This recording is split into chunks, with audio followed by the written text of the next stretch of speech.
Gracias. Bien, buenas tardes a todos. En primer lugar, el agradecimiento a los organizadores por la invitación y calculo que la mayoría de ustedes deben estar tan sorprendidos como yo de qué estoy haciendo yo acá. Cuando me convocaron, honestamente, a un ámbito de este tipo, donde en el sector inmobiliario se iban a poner a comentar de una serie de temas que de verdad reconozco me son ajenos, dije, ¿qué pretenden que yo haga? Y ahí surgió este planteo, porque de verdad la tierra es un bien inmueble y hoy estamos viviendo situaciones bastante particulares, y a partir de eso entonces es un poco esta reflexión. Intentaremos ser concretos y tratemos de ver si nos ponemos en sintonía, y para eso lo primero que planteo es qué vamos a intentar abordar en esta charla. Primero es ver, bueno, cómo afecta al sistema de producción agropecuario este incremento bastante marcado y notorio que ha tenido la tierra en estos últimos años. Cómo se vincula ese incremento en el valor de la tierra a los actuales resultados productivos que uno puede estimar desde el punto de vista de lo que es la actividad agropecuaria, ya sean económicos o productivos. Y en última instancia la reflexión, qué oportunidades y qué conflictos genera la consideración de la tierra como recurso de producción o como un bien inmueble. Entonces creí que lo más básico era comenzar por ponernos de acuerdo a qué le estamos llamando producción agropecuaria. La producción agropecuaria en sí, ahí está la definición, es una actividad en la que se combinan recursos, inmuebles como la tierra, pero son recursos de capital, recursos humanos y básicamente en este tipo de actividad, a diferencia de otras, recursos naturales. El suelo es un recurso natural, pero también usamos agua, pasturas, etcétera. Y lo que intentamos es, en función de una serie de factores que serán condicionantes externas o internas, incorporar insumos para tratar de controlar procesos biológicos. Otra característica que esta actividad tiene, no son muchas las actividades empresariales que se desarrollan a partir del manejo o el control de procesos biológicos, y la idea es generar productos, en este caso materia prima y alimentos, que sobre eso vamos a hablar, que se van a volcar al mercado para satisfacer necesidades. Evidentemente esta actividad agropecuaria de alguna manera es una especie de definición lo que hicimos, pero coincide perfectamente con lo que es la actividad empresarial. Y por lógica lo que se persigue es obtener un beneficio. El hecho es que si nos ponemos a reflexionar sobre la tierra como bien implícito, básico, ineludible en este sistema productivo, por lo menos hasta hoy, capaz que en el futuro la tecnología permite otras cosas, pero hoy lo precisamos, según el Código Civil, como dice ahí, un bien es todo aquello que tiene una medida de valor y puede ser objeto de propiedad. La tierra cumple con esa característica y entonces sería bueno que clasificáramos dentro del recurso capital que integra esta actividad agropecuaria dos tipos de bienes. Por un lado, ese bien inmueble, y ahí hay ejemplos, fincas, bienes raíces, predios o fundos, como le llama el Código Civil, y es bueno recordar el nombre porque después vamos a volver a él, que son aquellos que no se pueden transportar de ningún lugar a otro, o sea, están fijos en un determinado lugar, y en ese aspecto también las plantas, los árboles que mediante sus raíces están fijos a ese lugar, forman parte de ese bien inmueble. Y por otro lado, aparecen los bienes muebles que se pueden transportar, ya sea que se mueven por sí mismos, y de ahí el nombre de semovientes de ganado, o que se los transporta mecánicamente como podría ser la maquinaria. Quiere decir que si vamos a la actividad agropecuaria, deberíamos ser capaces de diferenciar que en este sistema intervienen dos tipos de bienes. Ese bien inmueble que hace al suelo, ¿sí?, que es eso que yo compro y vendo cuando compro y vendo un campo, más otra inversión que se realiza sobre el campo, arriba del campo, dependiendo de la actividad que quiera desarrollar. Será maquinaria, si quiero hacer agricultura, serán animales, si me dedico a la ganadería. Pero estamos hablando de dos capitales que interactúan, que tienen como resultado esta actividad. El asunto es que si habíamos coincidido en que el objetivo básico de esta actividad desde el punto de vista económico es generar rentabilidad, estabilidad o crecimiento, que son los tres objetivos básicos desde el punto de vista económico, deberíamos ser capaces de reconocer el beneficio que la actividad genera, que surge a partir de la relación entre el ingreso que esa actividad genera, los costos que debo asumir y el saldo, que espero sea positivo y favorable, a lo que le llamo beneficio. Y eso es lo que debo relacionar a la inversión. Y por poner un ejemplo, si a mí me dicen que una actividad tiene una rentabilidad del 10%, me están diciendo cada $100 invertidos, al final del proceso se genera un beneficio de 10. El asunto es qué deberíamos pensar desde dos lugares diferentes. Por un lado, ver cómo podemos optimizar el beneficio si sobre esto lo que intentamos es mejorar el resultado económico y cómo incide el valor de la inversión que uno tiene dentro de ese establecimiento. En primer lugar, reflexionemos sobre el beneficio. Desde el punto de vista productivo, desde el fondo esto no se ha de ver, acá aparece una síntesis de lo que ha sido la evolución de la producción en nuestro país, que por ejemplo a partir del año 1908, está esto el estudio comparado con 2010, estos son datos del Ministerio de Ganadería, en los cultivos en general se ha logrado pasar de 445 kilogramos por hectárea de rendimiento a 2.803 kilogramos por hectárea de rendimiento. Y eso lo hemos logrado sin que hayamos importado suelo, sin que hayamos modificado las características del suelo. Lo que hay ahí es incorporación de tecnología, de conocimientos, que nos han permitido pasar de un lugar a otro, pero eso no ha llevado a que el CONEAT de ese campo se modifique. Para quienes están medianamente vinculados a lo que es la actividad de los inmuebles rurales o los escritorios rurales, el CONEAT es un índice que expresa el potencial de ese suelo que se está comercializando en el caso de ustedes, simplemente en base, no tiene unidades, es un índice, y se toma como base 100, lo que se asume es el potencial promedio de los suelos del país. Y se usa mucho para el cálculo de impuestos, ¿tá? Los impuestos normalmente, salvo este cambio último que hubo con la liquidación de IRA, etcétera, pero los propietarios de inmuebles rurales aportan en función de fictos generalmente, y aportan por superficie CONEAT 100. Ejemplo, si yo tengo un campo de 50 hectáreas de CONEAT 200, lo que estamos asumiendo es que ese potencial productivo que el suelo tiene es el doble del promedio del país, y aunque yo tenga una superficie física de 50 hectáreas, voy a aportar como si yo hubiera tenido 100 hectáreas, porque cada una de esas unidades de producción produce el doble de lo que es el promedio del país. Entonces se utiliza mucho. Lo que quiero reflexionar con esto es, los aumentos de producción no generan cambios en el CONEAT, al contrario, el suelo con el mismo CONEAT es el que mediante incorporación de tecnología permite ir aumentando los rendimientos. No crece el CONEAT porque el cultivo rinda más. Podría pasar lo contrario, y es que si yo no hago las cosas bien puedo degradar o deteriorar el suelo y entonces sí podría afectarse. Pero en procesos productivos racionales, sin que el CONEAT se altere, y podríamos decir que de eso depende el valor del suelo, la producción puede ir aumentando. La tierra es un recurso natural renovable, dice ahí abajo, y en realidad, económicamente, es un bien inmueble que no está sujeto a depreciación. ¿Qué quiere decir eso? Que no se desgasta en el proceso productivo. Distinto a otros bienes, la mayoría de ellos son los bienes de uso, una maquinaria, yo la utilizo, y en el proceso se va desgastando y yo puedo asumir que la pérdida de valor, lo que llamamos la depreciación, pasa a ser un costo de mi sistema productivo. El suelo no pierde valor. Yo no voy a incluir en los costos el suelo por depreciación cuando quiero calcular mi beneficio. El suelo mantiene su valor si el proceso productivo es racional. Entonces sigamos reflexionando con el beneficio y tratemos de comparar situaciones distintas, que traté de sacar de distintas fuentes confiables, conocidas por todos. Acá arriba lo que hay es una evolución a lo largo de los últimos años, desde el 2001 hasta el 2012, de lo que ha sido el resultado logrado en la ganadería, y estos datos son sacados, cuando tengan la presentación, ahí van a tener el link del Plan Agropecuario, un instituto que quizás todos conozcan, desde hace muchos años vinculado a la actividad ganadera, y lo que nos está mostrando, sobre todo lo importante es el último renglón, es que desde los inicios de esta última década, 2001, hasta el 2011-2012, hubo un aumento sostenido de la producción, con algunas variaciones, pero tomé 2 años particulares para compararlos con la agricultura abajo. Y si nos fijamos en el 2004, el beneficio por hectárea que dejaba la ganadería, descontados todos los costos, asumiendo que la tierra se arrienda, o sea, hay un costo de arrendamiento, eran $26 por hectárea. Situación compleja en aquel momento, recién se salía de una crisis de aftosa, o sea, venía medio complicada, la realidad de mercado no era la que es hoy. Ha habido grandes cambios a nivel del sistema agropecuario en su conjunto que explican que en esos 8 años, del 2004 al 2012, este beneficio que generó la ganadería se haya multiplicado casi por 3. En el último ejercicio los datos dicen que por hectárea quedaron $75 de beneficio. Si nos vamos a la agricultura, el beneficio es más alto, pero también se incrementó.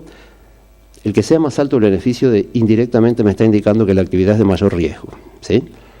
en la agricultura puedo tener beneficios muy altos, pero no sé, si no llueve ese año o me agarra una peste X, yo puedo llegar a perder toda mi cosecha. En el caso de los animales, si el verano es seco, capaz que el animal pierde peso, pero al año siguiente lo sigo alimentando y lo puedo recuperar. O sea, el riesgo es menor. Pero lo que me interesa ahora es ver cómo evoluciona el beneficio de la actividad. Acá teníamos, decíamos, incrementos de casi 3 veces en la ganadería y hay incrementos de prácticamente el doble en la agricultura. Acá habla de un margen de la soja, estos son datos del Ministerio, la Dirección de Estadística Agropecuaria, que para el año 2004 marcaba márgenes de soja de 100, 213, 141, dependiendo del ciclo y el tipo de cultivo, pero yo tomé 2 cultivos comparables, sojas de alto rendimiento y de ciclo largo.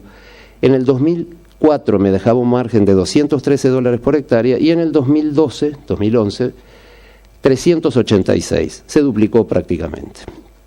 El asunto es que, si de nuevo volvemos a nuestra reflexión, que la rentabilidad es la relación entre el beneficio y la inversión, deberíamos mirar ahora qué pasa con la inversión, que quizás es lo que más les puede resultar interesante a ustedes.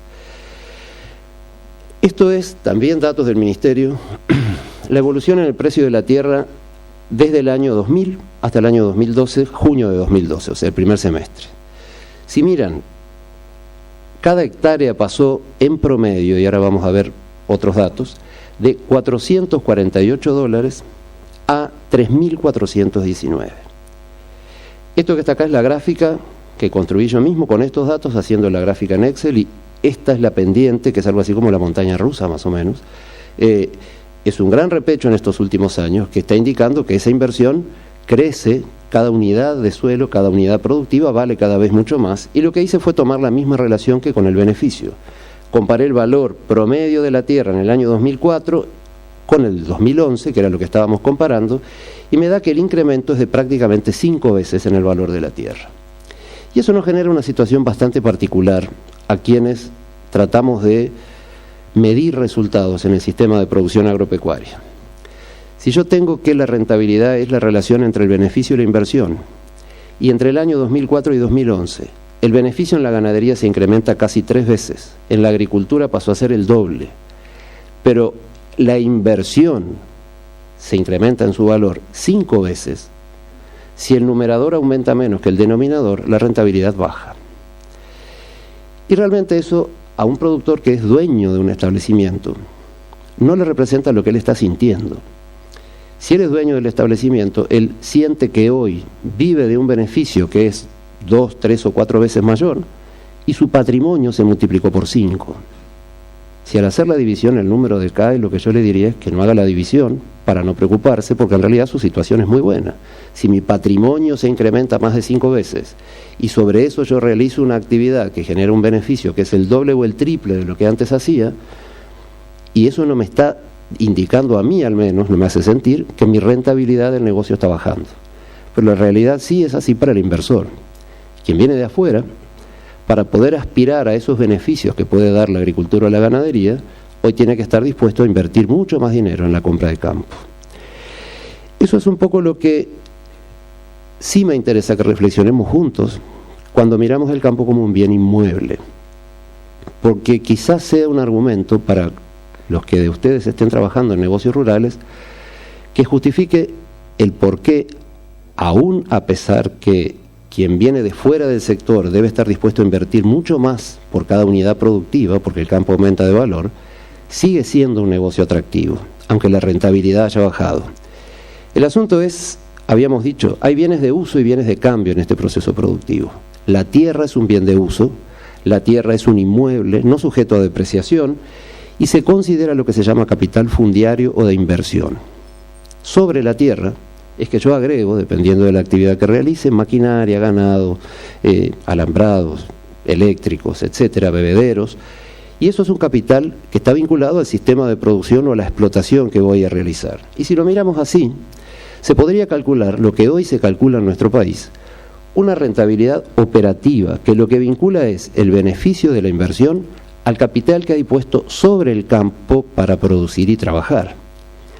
Si yo no tengo en cuenta el valor del campo cuando miro la rentabilidad del negocio agropecuario, evidentemente me va a dar valores muy altos, porque no estoy contando ese recurso y esa inversión más valiosa que es lo que vale el campo.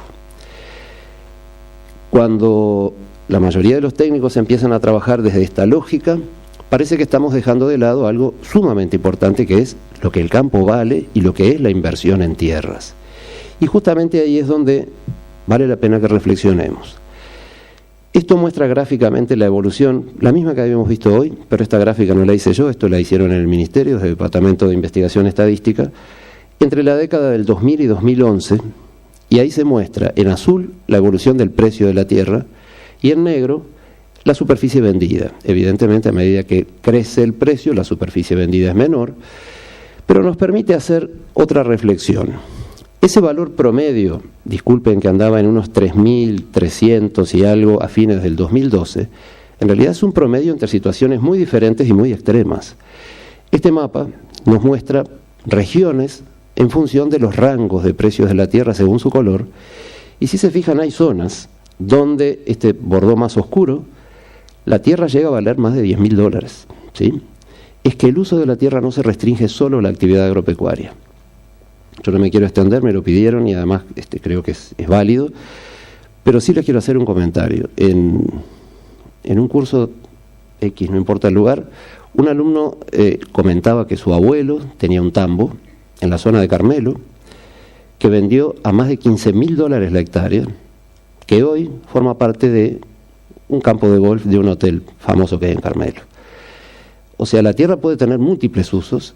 Nos queda claro que desde el punto de vista agropecuario es el recurso básico que tenemos para producir alimentos, pero el destino que le da quien compra la tierra no está regulado por la ley, y mientras uno cumpla con determinados requisitos que la ley impone, y bueno, el destino puede ser el que uno quiera, y ese bien empieza a tener un valor distinto cuando además en la región empiezan a suceder un montón de hechos que van de la mano con, no sé, descreimientos en el sector financiero, con reglamentaciones o decisiones económicas que a veces complican el tener dinero colocado o no, y saben todos de lo que estamos hablando, que a veces hace muy atractivo el invertir en algo que no se evapora en el tiempo, nadie me lo puede robar, y que de última, si lo miramos así, suponiendo que alguno de ustedes hubiera comprado un campo en el año 2004, valor promedio de la tierra según el Ministerio $664, y hoy lo conserve y lo tenga con un valor, disculpen porque ahí no es 2012, era 2011, para tener la misma comparación que hicimos hasta ahora,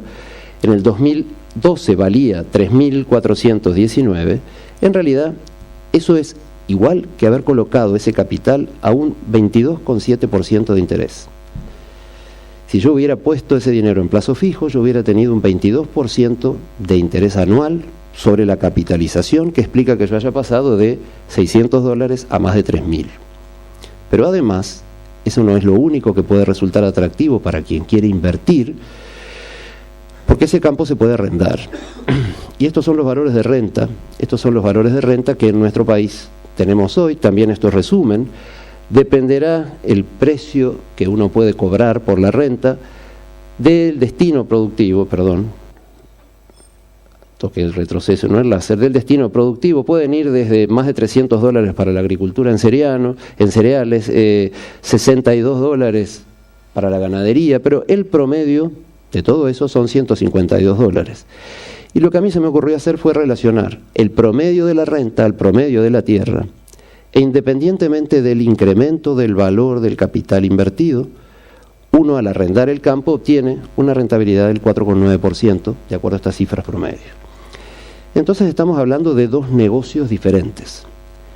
Lo que es la producción agropecuaria como actividad, negocio, rentable, en nuestros momentos en este país, muy próspera, pero también otro negocio que empezó a aparecer en nuestro país, y yo en esto no estoy diciendo que me parezca ni bueno ni malo, pero existe y todos lo conocemos, que ha atraído un montón de interesados en invertir su capital, en mantenerlo de manera segura, y que han encontrado que la tierra es un recurso interesante donde invertir. Algunos deciden ellos mismos comenzar a producir 500 hectáreas de jardines como muy exagerado, más vale que produzca algo, y otros deciden no producir y lo arriendan para que un tercero produzca. El hecho es que si volvemos al inicio, y para que vean que fui concreto y cortito con esto trato de reflexionar algunas cosas más y ya cerrar. Si volvemos al inicio, la actividad agropecuaria, habíamos dicho, combina recursos, la idea es que satisfaga necesidades. Lo que básicamente satisface la actividad agropecuaria es la necesidad de alimentos. Por supuesto que genera materia prima para la industria, cuero, lana, etcétera, pero básicamente lo que produce son alimentos. Y ahí tenemos que reflexionar seriamente frente a un desafío que estamos enfrentando como seres humanos que participan de este mundo globalizado. Y es que según la FAO, es una organización para la alimentación y la agricultura, hay estimaciones que para el 2050, como dice ahí, la población mundial llegue a 9.100 millones de personas. En ese foro de expertos a nivel mundial que trabajaron en el año 2009 en Italia haciendo este tipo de cálculos y reflexiones, llegaron a determinar que para poder alimentar esa población, comparado con el año 2009, la cantidad de cereales que deberían producirse tiene que aumentar en más de 1.000 millones de toneladas. Y la cantidad de carne, por traerlo a los dos sistemas productivos más comunes en nuestro país, tiene que aumentar en más de 200 millones de toneladas. Evidentemente va a haber tecnología que permita hacerlo, pero el desafío es que por delante tenemos necesidad de incrementar la producción con menos personas en el campo. La migración rural es mundial, de nuevo, sin adjetivarla, ni buena ni mala, existe, es real. Tenemos que trabajar desde una lógica distinta, con otra incorporación de tecnología, pero fundamentalmente tratar de abordar los sistemas productivos de una manera mucho más eficiente, sostenible y adaptados al cambio climático que todos sabemos y somos conscientes que hoy nos afecta. Es decir que la tierra la podremos mirar como un recurso natural básico para producir, la podremos mirar como un bien inmobiliario sobre el que invertir, pero evidentemente sigue siendo escasa. Y esto es un poco la respuesta que todos se deben estar planteando, si este aumento en el valor de la tierra tan marcado en estos años seguirá dándose o no. Probablemente no a la misma tasa de crecimiento, pero seguramente va a seguir creciendo. Es un recurso cada vez más escaso y es un recurso que necesitamos preservar, porque si el incremento en la población va a llegar a esas cifras que nos parecen tan insólitas, de alguna manera vamos a tener que seguir viviendo. Y eso entonces me parecía bueno reflexionarlo como desafío para quien produce o para quien invierte. Es un deber preservar ese recurso. Nuestros sistemas productivos deben ser sostenibles, como lo dice la palabra, y si lo tienen claro todos, deben ser capaces de compatibilizar el beneficio económico, el éxito de esa empresa. Está bien, porque económicamente si quien tiene dinero no lo hace producir, no lo utiliza bien para incrementarlo, está haciendo un mal uso de ese recurso. Pero además de generar beneficio económico, lo deberíamos hacer de manera que asegure que se sostenga ese beneficio en el tiempo, que yo lo pueda repetir, y para que se pueda repetir en este tipo de sistemas productivos, tenemos que empezar a pensar mucho en el impacto que genera nuestra actividad. Tenemos que empezar a revertir algunas cosas que no necesariamente nos lleven a que la rentabilidad baje. El caso típico es la agricultura de hoy. En el Uruguay, no estoy hablando de cosas raras, en el Uruguay hoy se trabaja con agricultura de precisión. Agricultura de precisión es que se sobrevuelan los campos con aviones teledirigidos, no son tripulados, pero son aviones teledirigidos, que hacen algo así como un escaneo de todo el área, identifican con una precisión de 12 centímetros de distancia la variación en la humedad del suelo, en la profundidad del área útil para las raíces, contrastan eso con los análisis de suelo, y cuando empieza a sembrar la sembradora, dosifica diferente cantidad de semilla y diferente cantidad de fertilizante en cada punto del suelo. Les comento que eso es un desafío para quienes intentamos calcular costos. El costo, que usualmente lo hacemos por hectárea, ahora varía por cada 12 centímetros cuadrados. Entonces, ¿cuál es el costo? Y promediar todo eso para asimilarlo a la hectárea es un desafío, pero todo eso lleva a que se haga el uso más eficiente del recurso. Se pone la semilla en el lugar justo en función de la humedad y la profundidad. Se fertiliza lo necesario, no más ni menos, para cumplir con los requisitos del cultivo. Si yo agrego un exceso de fertilizante, no solo desperdicio recursos, sino que además contamino. tenemos hoy el tema en boga del fósforo en el río Santa Lucía y sus afluentes, etcétera, y eso pasa si no hacemos las cosas bien. ¿Cuál quería ser mi reflexión final? Es un negocio de oportunidad para el inversionista que debería cuidar de ese recurso que adquiere, aunque no vaya a explotarlo. Es un negocio para quien está arriba, con desafíos enormes que seguramente nos van a llevar a producir de otra manera en el futuro, pero que no necesariamente eso hace que los beneficios bajen. Quiere decir que debería ser un negocio para los dos, para el dueño de la tierra y para quien sobre esa tierra produce. Y uno de los desafíos grandes es que además debemos compatibilizar lo económico y lo ambiental con lo que la sociedad reclama y de alguna manera merece, y ese quizás es uno de los problemas, que al aumentar el valor de la tierra cambia el perfil del propietario.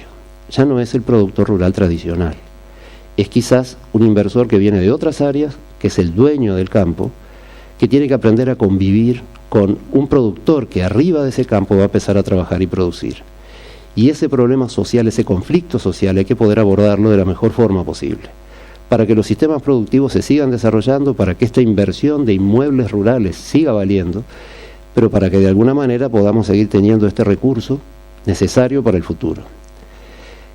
La presentación la van a tener disponibles y de verdad creo que lo único que rescataría es que ustedes se lleven esto como reflexión, que sí es una inversión interesante, sí ustedes que están en el sector inmobiliario tienen el derecho de salir a ofrecer el campo como un bien de inversión atractivo, que se valoriza, pero también tienen el desafío de apostar a que quien adquiera ese campo por lo menos sea consciente de que está adquiriendo un recurso natural que es propiedad de él por un ratito, pero en realidad en la historia del planeta es un segundo y existió y va a tener que existir antes y después que esa persona lo tenga en propiedad.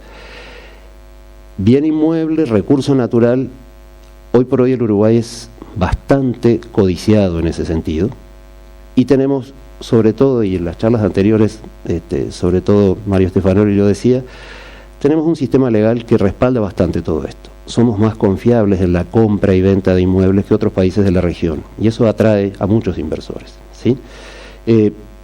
Por acá más o menos voy cerrando mi presentación, que era más invitarlos a una reflexión que brindarles mucha información, y quedo disponible para lo que quieran. Mi email va a aparecer al final y cualquier duda, consulta que me quieran hacer, no hay ningún problema, nos podemos contactar por mail, pero sería bueno que empezáramos a conversar entre quienes se vinculan a la producción y quienes se vinculan en el sector inmobiliario, porque desde hace unos años estamos conviviendo, aunque quizás no nos los hayamos propuesto.